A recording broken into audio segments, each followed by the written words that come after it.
I just read an article on imposter syndrome called Why Everyone Feels Like They're Faking It. The term was coined by two women in the 1970s as they entered the workforce and constantly felt doubt regardless of results or validation. And they focused heavily on childhood as they realized that their parents saw them differently than people in the workplace. This gave them two conflicting views about who they were, and their mind didn't know where to go from there. The article also focused on those who oppose the term. These people are saying we need to fix workplaces and not people. And they believe we need things like more childcare versus trying to fix our feelings.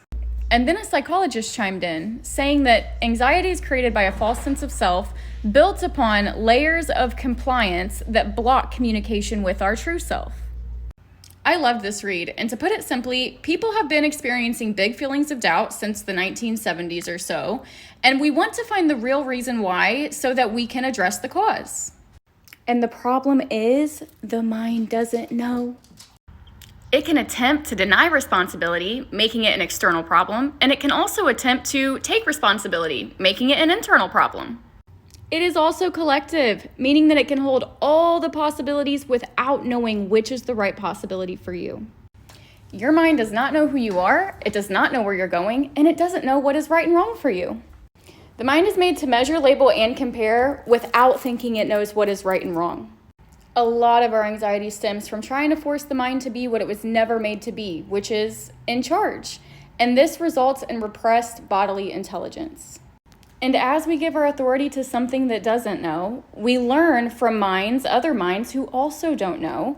And this is what leads to us attempting to change ourselves and others, simply because we don't know ourselves.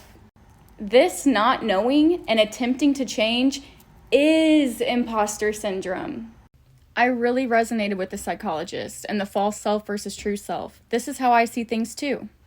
If someone's living as a false self, their mind is in charge. They're living on other people's energy and what they've been told, and they're trying to change themselves and others, which looks like helping or hurting and maybe even codependency. Whereas the self has access to bodily intelligence. It makes its choices on its own energy and inner information, and it allows itself and others. This looks like allowing people to be who they are and interdependency. My passion is helping people reconnect with their true self. If this video resonated with you, feel free to reach out to me to book a session. I would love to start walking you towards you.